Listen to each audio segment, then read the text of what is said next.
الشفاعات وهذا مطلبي يا نبي. Assalamualaikum warahmatullahi wabarakatuh. Kita lanjutkan masih berkenaan dengan perempuan yang sedang beriddah.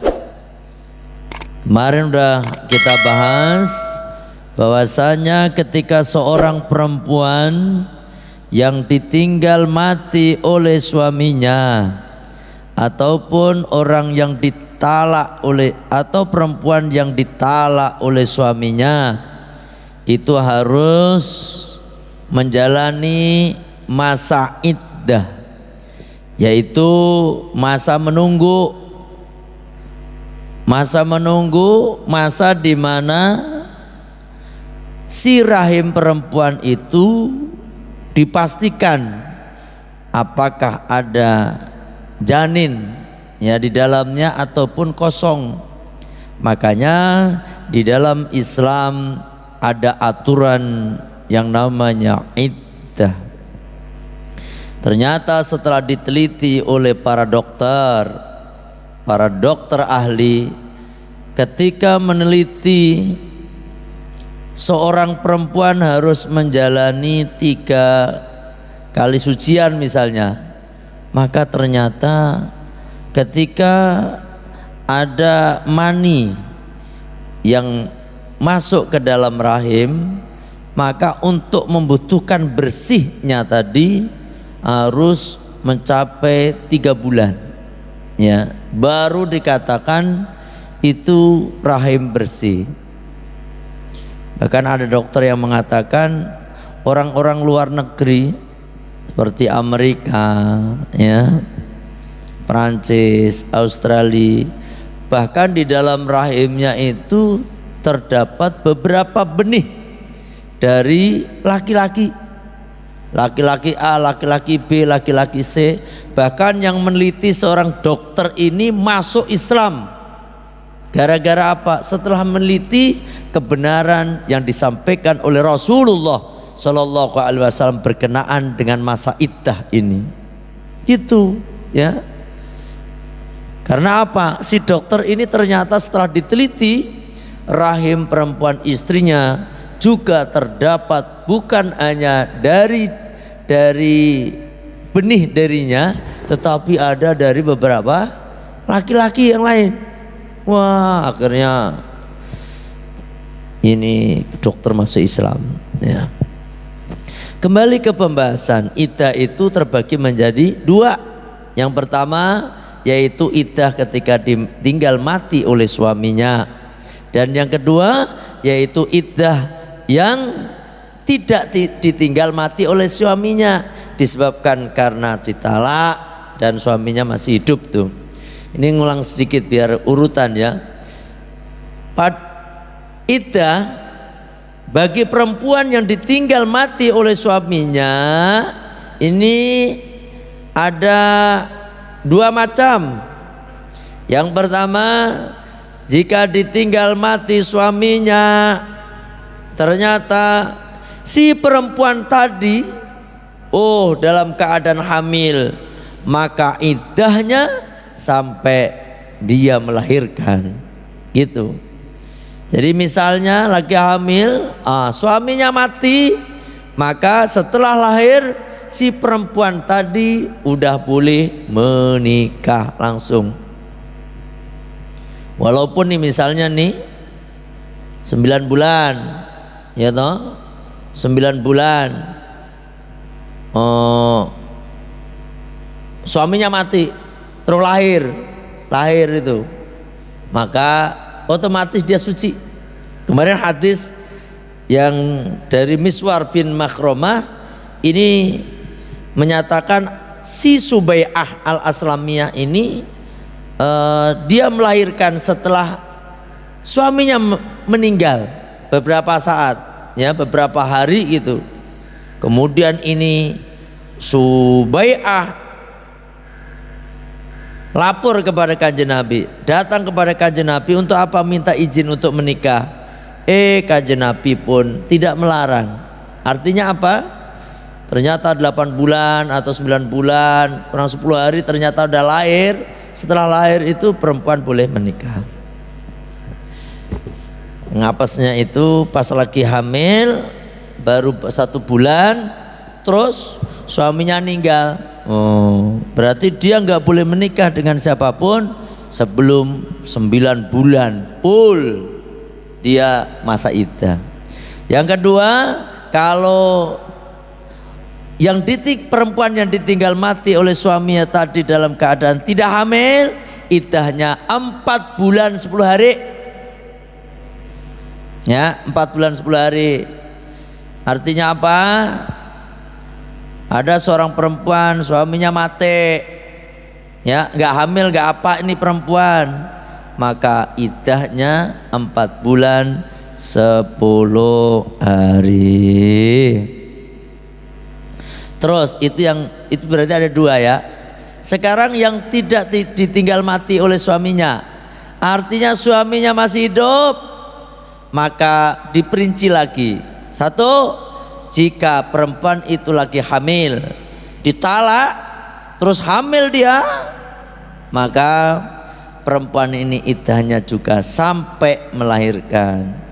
Yang kedua, jika dia itu tidak hamil, ditalak, dicerai sama suaminya, tidak hamil, maka iddahnya 3 kali sucian. 3 kali sucian itu begini Pak, suci, haid, suci, haid, suci. 3 kali sucian ini. Setelah 3 kali sucian atau 3 kali haid lah, maka si perempuan tadi baru boleh dinikah sama orang lain ataupun suaminya itu sendiri. Tapi kalau suaminya itu sendiri masih talak roj'i, talak 1, talak 2, maka tidak perlu mengulang pernikahan ulang, cukup dia itu rujuk saja. Yang penting masih dalam waktu iddah. Kalau sudah keluar waktu iddah, maka dia harus menjalani yang namanya perkawinan baru.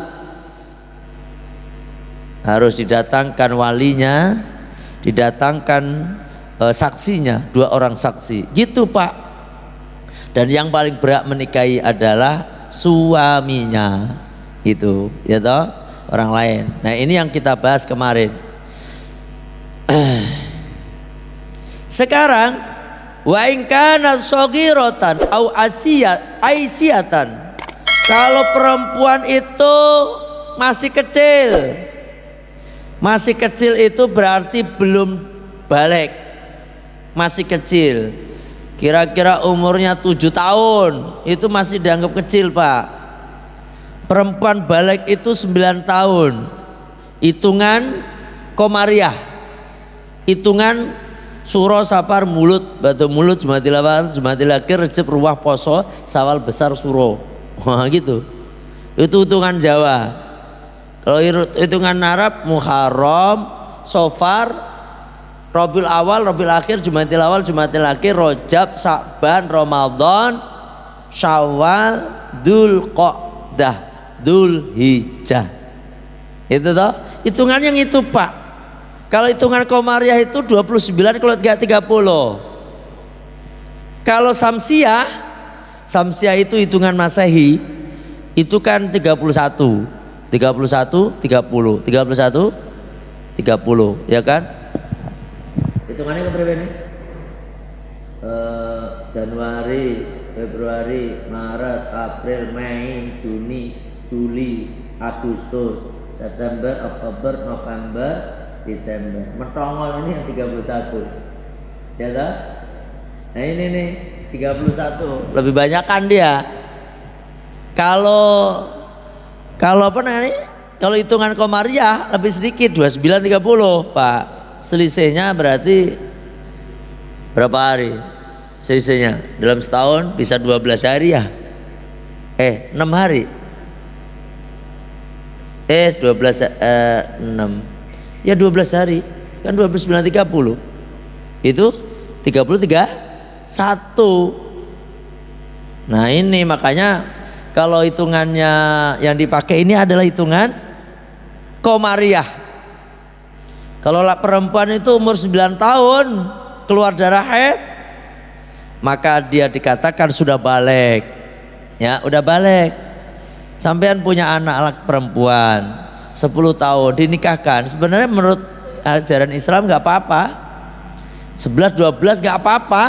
Tapi kalau dalam hukum Indonesia ini nggak boleh, Pak. Paling tidak umur 22.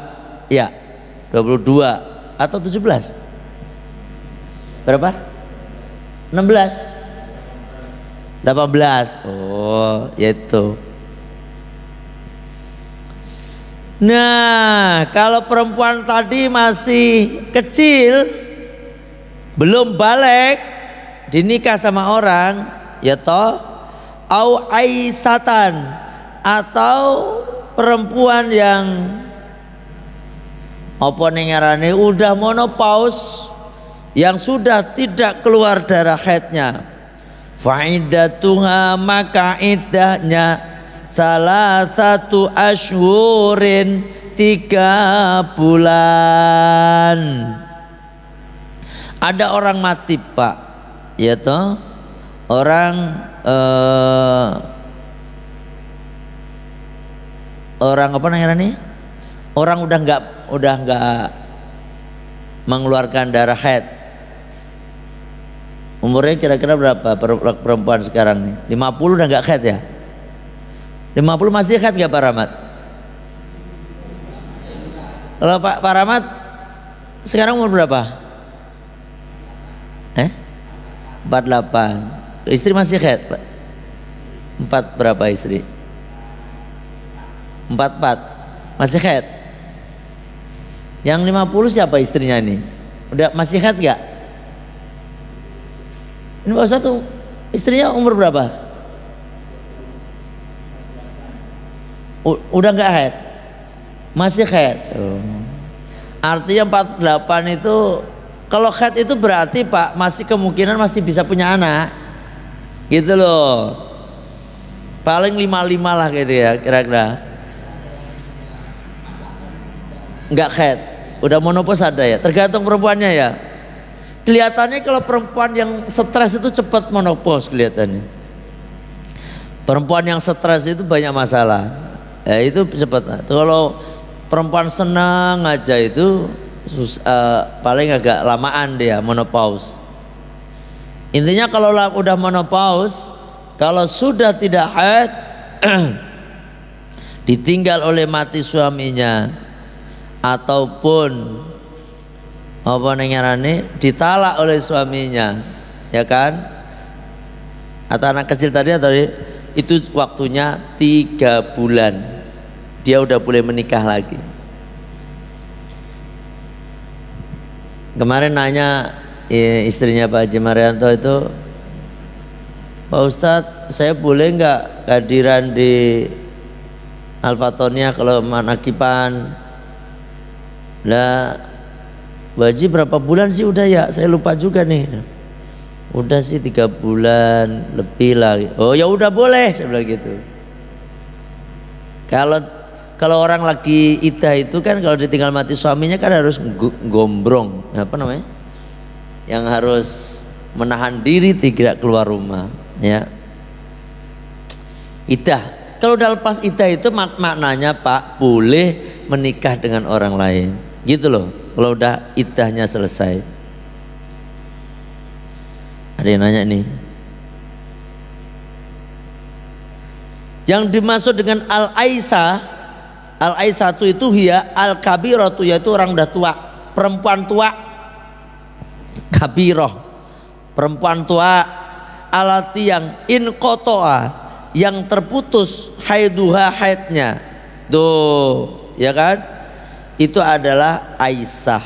Pakai hamzah, Aisyah, bukan ain. Kalau Aisyah itu adalah istri Kanjeng Nabi, Ummul Mukminin, ya.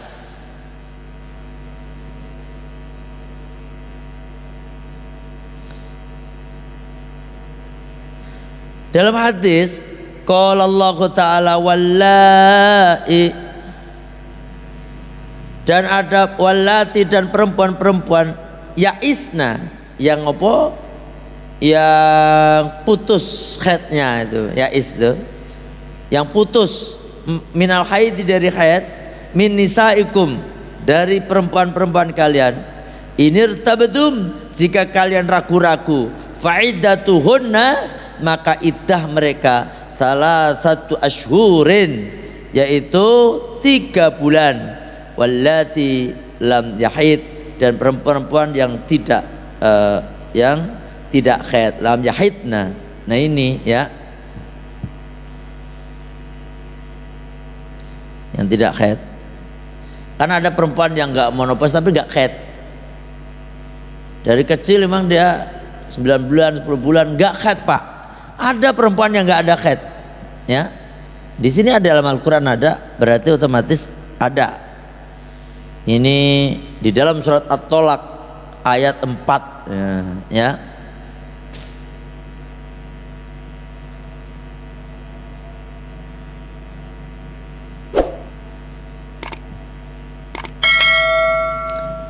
Kita ada nanya. Ada yang nanya? Jelas semua, jelas? Kalau gak ada nanya kita lanjutkan. Wal mutallaqatu, dan adapun perempuan yang ditalak qabla dukhuli, sebelum berhubungan badan ya, qabla dukhuli sebelum ngumpulin, biha pada itu perempuan, laki-laki belum ngumpulin, la iddata 'alaiha maka tidak ada iddah atasnya. Gitu, menikah nih laki perempuan, ternyata belum dikumpulin, keburu mati itu suaminya, belum ngumpulin. Misalnya haid, misalnya ya toh, mas malam tahun baru haid, mana haid pertama lagi, kan nunggu tuh 5 sampai 6 7 hari. Sebelum 7 hari itu laki-lakinya mati, jadi kan belum sempat ngumpulin tuh. Kalau seperti itu maka perempuan tidak ada iddahnya, langsung dinikah sama yang lain boleh. Itu namanya janda kembang, bukan mandi kembang, janda kembang. Ya toh? Kadang-kadang ada janda kembang jadi rebutan. Ya Allah, janda kembang. Ngapain ya, namanya orang itu kadang-kadang aneh-aneh. Ada yang punya semboyan janda selalu terdepan. Iya. Itu akhirnya orang pada nyari janda.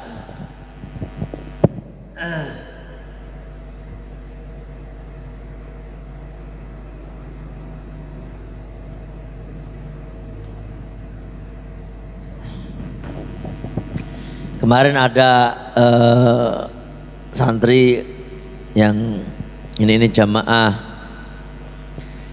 dia bilang, Pak Yai, ada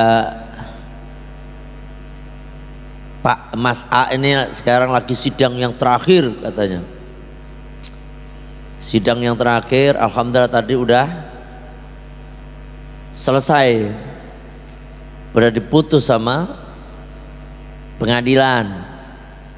Alhamdulillah Pak Yai, jadi Mas A ini udah boleh menikah lagi. Saya bilang sama dia, Mas, kalau laki-laki nggak usah nunggu, nggak usah nunggu. Iya ya Pak Yai, kan dia ada masalah sama istrinya, jadi udah proses sidang tuh Pak. Ternyata lama juga Pak. Yang ditanyain kemarin Bapak 3 bulan itu, wong dia lama kok. Udah berapa setahun kali ya? Setahun. Itu baru putus sekarang, kemarin itu. Ya Allah. Nah, santri ini bilang, alhamdulillah Pak Yai, sekarang Mas A sekarang bisa nyari lagi pendamping. Bilangin sama Mas A tuh, saya bilang gitu, ngapain harus nunggu putus? Kemarin ngapain nunggu setahun kayak begini nih? tinggal nikah haji. Emang boleh Pak? Boleh kepriwe. Namanya laki-laki itu 4 kan boleh. Laki nikah aja boleh nikah. Kalau perempuan tuh baru masalah Pak. Statusnya perempuan itu harus betul-betul gak ada, harus ada status cerai. Dari kalau mau nikah janda itu harus ada pengesahan dari pengadilan agama. Karena memang betul itu, gak boleh asal nikah. Kalau perempuan, kalau laki-laki bebas, gak usah nunggu sampai diketok pintu, diketok palu, ketok pintu ya Ban, ketok palu, ketok pintu. Gak usah langsung. Bapak-bapak yang punya masalah naudzubillah min dzalik sama istrinya, udah pisah ranjang, bahkan pisah rumah, udah bapak musim dingin nih, nikah baik. Cari orang perempuan, loh dia kan marah-marah, biarin aja, salahnya sendiri dia ninggalin kita. Gitu aja repot. Kalau saya mau begitu. Misalnya ada perempuan nih punya istri kabur ke Jawa kemana ke rumahnya, udah tinggal aja nikah di sini. Tapi nunggu dulu 3 bulan kayak berapa gitu, pantas-pantasnya. Jangan kabur langsung nikah. Oh ini mah gak beres laki-lakinya. 3 bulan 4 bulan nih. Udah nanti telepon, Bu, aku harus nikah mana lo? Gitu. Loh gimana sih Pak? Udah situ kan kabur. Beres urusannya wes. Ibu mau marah mau kagak terserah, ini musim dingin nih. Nah gitu dong. Itu namanya laki-laki gentleman. Sampai berani nggak pakai itu Pak? Istri kabur terus nikah gitu, berani nggak? Ini saya ajarin Pak, saya ajarin.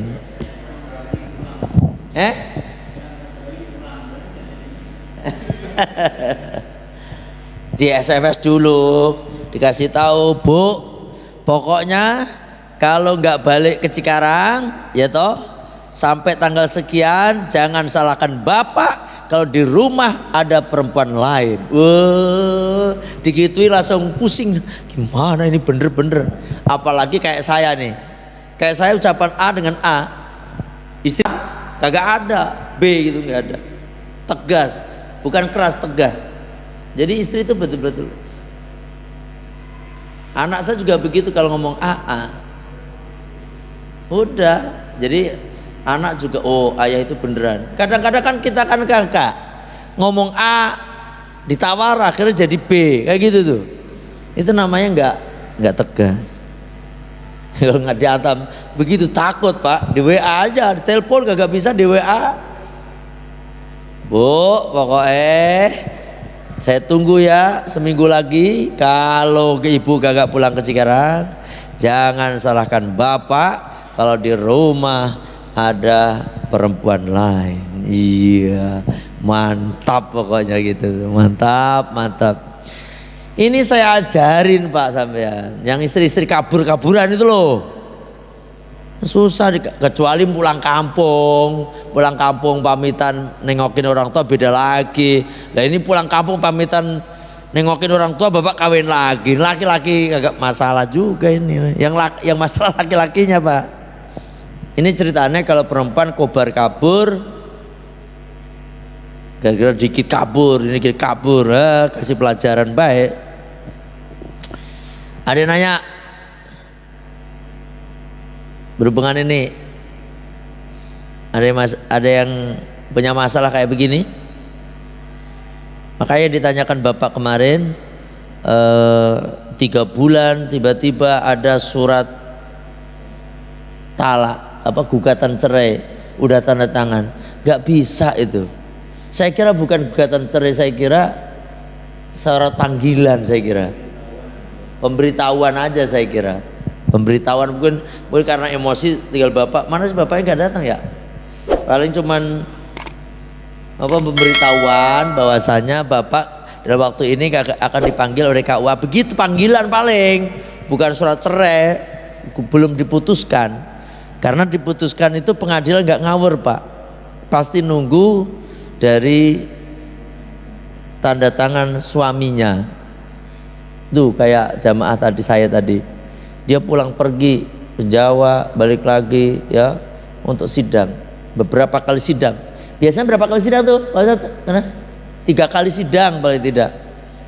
Jarak sidang 1 ke sidang kedua berapa bulan? 6 bulan. 6 bulan. Tuh. Lama kan? 1,5 tahun berarti. Kelihatan Pak Ustadz pengalaman ini ceritanya. 1,5 tahun katakan nih. Loh 3 bulan kok langsung putus itu makanya saya kan nggak pengalaman kayak gini, nggak tahu. Kalau teori kayak gini aja di kitab. Ya gitu aja. Wa iddatul amati, dan adapun iddahnya perempuan amat. Amat itu perempuan, budak perempuan. Bil hamli ya sedang hamil tuh kaidatil khurati, seperti iddahnya perempuan merdeka. Karena di dalam hukum syariat itu antara perempuan merdeka dan perempuan yang budak dibedakan. Ya. Cuma dalam urusan iddah ini antara perempuan merdeka dan perempuan budak kalau hamil itu sama, yaitu sampai melahirkan. Budak hamil ya, maka iddahnya sampai melahirkan. Wabil aqra'i anta tada biqur aini. Oh, kalau hitungan dengan kuru sucian tadi Pak, maka dengan dua kuru. Kalau laki-laki, kalau perempuan merdeka kan 3 kali, salah 1 kuru, 3 kali sucian. Kalau ini suci, haid, suci, udah. Kalau apa? Budak, tapi udah nggak ada budak. Sekali lagi sudah tidak ada budak. Ini adalah hukum yang karena kita ngaji kitab salaf. Kitab salaf itu salafiyah, kitab yang bangsa orang-orang dulu. Karena ini kan bermadhabkan Imam Syafi'i. Imam Syafi'i itu hidup masih di antara 150-an Hijriah, gitu. Artinya kan dekat dengan Kanjeng Nabi masih. Ya. Nah, itu artinya apa? Masih 1 abad sedikit, maka di bawah 3 abad.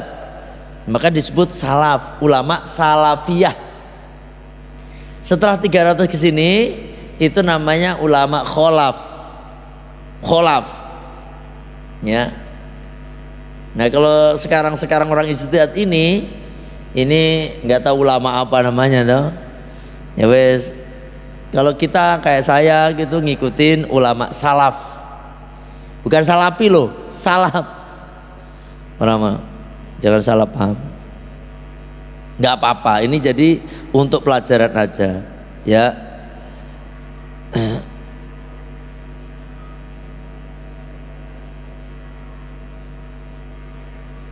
Wabi syuhuri, dan dengan hitungan bulan, anil wafati, dari kewafatan, anta tada bisyahraini wa khamsi layalin. Nah, kalau hitungan bulan Pak, yang kemarin kalau perempuan merdeka itu 3 bulan. Kalau apa namanya itu bagi yang masih kecil dan monopause. Kalau budak itu 1,5 bulan doang. Kalau yang lain tadi yang merdeka kan 3 bulan. Nah, kalau budak satu besarnya apa namanya?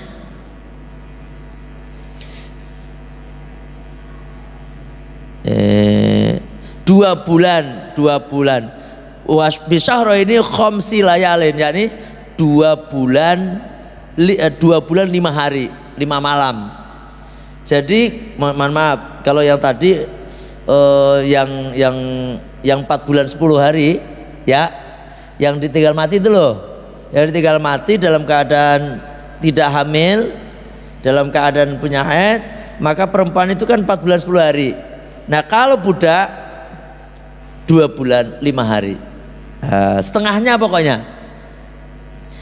Wa ani tolaki dan disebabkan karena talak anta tada bisyahrin wa nisfin. Nah, kalau ini nih, kalau disebabkan karena talak masih hidup tuh, maka kalau yang orang biasa tadi adalah 3 bulan, maka iddahnya ini adalah 1 bulan setengah. Pokoknya separohnya aja budak itu. Fa ini antadat, maka jika beriddah itu berbuat bisyahra ini dengan 2 bulan, kana aula, maka itu lebih baik. Kalau dia beriddah 2 bulan lebih baik, tapi 1 bulan setengah sudah cukup. Paham gak? Nah, ini berhubungan dengan masa-masa iddah, dan bapak harus apal kayak gini, harus apal, ditanyain ini sampai kapan, ini harus paham jenengan. Ya. Ono setakon.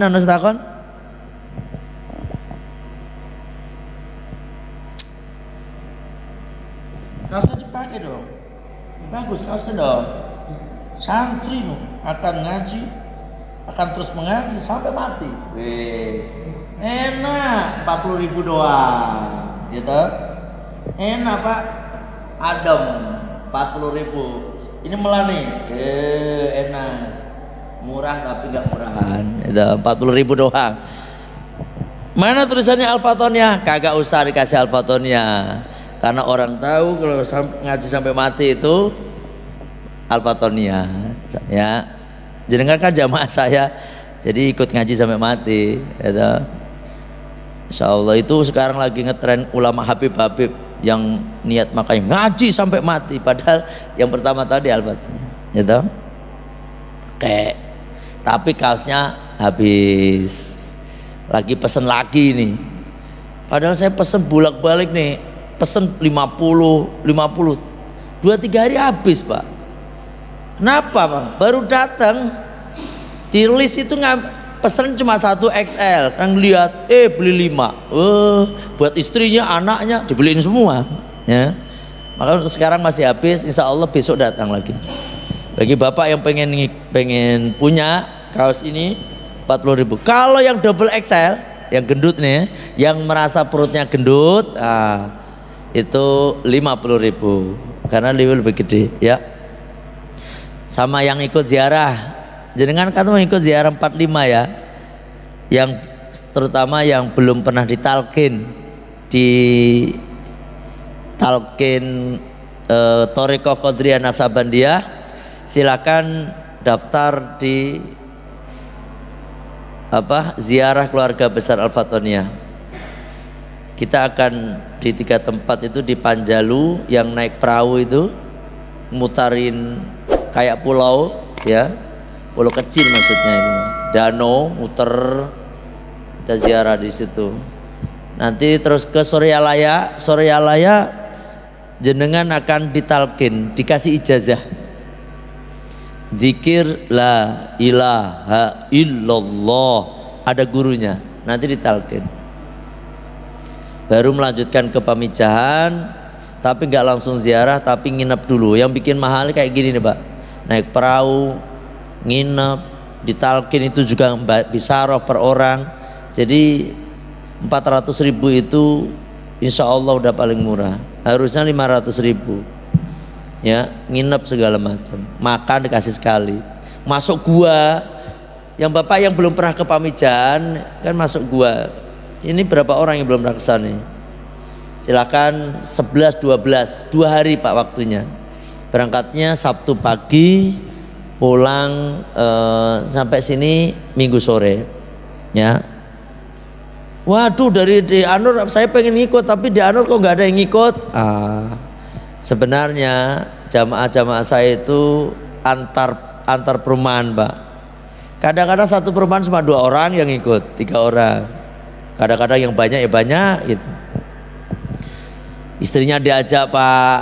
Selama ini kan istri bapak-bapak sekeluarga dikurung 2 tahun. Kayak di penjara kita 2 tahun. Makanya sekali-kali sekarang jalan-jalan, lihat gua, naik perahu, naik gunung. Kayak yang di Suryala kan di puncak Pak ininya ziarahnya. Ngelihat ke bawah itu wah bagus. Sekali lagi yang pengen ikut, wah saya mau ikut Jawa Timuran, ya silahkan. Cuma saya ini kan ngasih tahu informasi. Bagi yang pengen ikut silahkan secepatnya daftar. Kita cuma 2 bis saja, 2 bis, ya 2 bis saja. Itu aja sekilas info, ya. Terima kasih. Tetap istiqomah ngaji. Pokoknya niatin untuk ngaji sampai mati. Selama ada kesempatan, selama masih sehat ngaji. Saya kan tidur juga Pak Ustaz, ngaji sampai itu saya kan tidur. Tidur itu juga ngaji Pak. Kalau kita tidur pakai ilmu itu berarti jenengan lagi ngaji. Paham ya? Makan Pak Ustaz, makan. Kalau Bapak menggunakan ilmu yang diajarkan Kanjeng Nabi, Bismillahirrahmanirrahim, Allahumma, ini ngaji Pak, ngaji. Kadang-kadang orang salah paham dikiranya ngaji pakai kitab terus begini aja. Seluruh aktivitas yang ada ini sebenarnya kita lagi ngaji, ya kan? Itu aja sekilas info. Kita tutup. Oh ya sedikit, ngaji sampai mati itu ada dalilnya. Kadang-kadang orang menyesatkan saya, Ustadz Agus itu sesat itu katanya. Kenapa? Masa ngaji sampai mati itu sesat, jangan diikutin. Oh, kalau nyesatkan saya berarti dia nyesatkan Kanjeng Nabi. Apa hubungannya Ustaz? Lah Kanjeng Nabi kan udah tuh, dalilnya jelas. Utlubil ilma minal mahdi ilal lahdi. Tuntutlah ilmu dari buwean sampai masuk liang lahat. Tuh dalilnya. Oh iya ya, oh makanya ngaji saya bilang begitu. Kadang-kadang nggak jelas, ya toh. Jangan terpengaruh sampean. Kadang-kadang orang yang nggak suka sama saya itu nyesat-nyesatin saya Pak. Padahal yang saya pakai itu semuanya ada dasarnya. Tenang ya, tenang. Saya kira sampai di sini ngajinya. Kita tutup dengan baca Sayyidul Istighfar. Bismillahirrahmanirrahim. Allahumma anta rabbi la ilaha illa anta khalaqtani wa ana abduka wa ana ala ahdika wa wa'dika mastata'tu a'udzubika min syarri ma sana'tu abu'u laka bi ni'matika alayya wa abu'u bi dzambi faghfir li fa innahu la yaghfiru dzunuba illa anta astaghfirullahal azim astaghfirullahal azim astaghfirullahal azim subhanaka Allahumma wa bihamdika asyhadu an la ilaha illa anta astaghfiruka wa atubu ilaik. Alhamdulillah, mohon maaf kalau ada kekurangan. Wallahu muwafiq ila aqwamit thoriq. Assalamualaikum warahmatullahi wabarakatuh.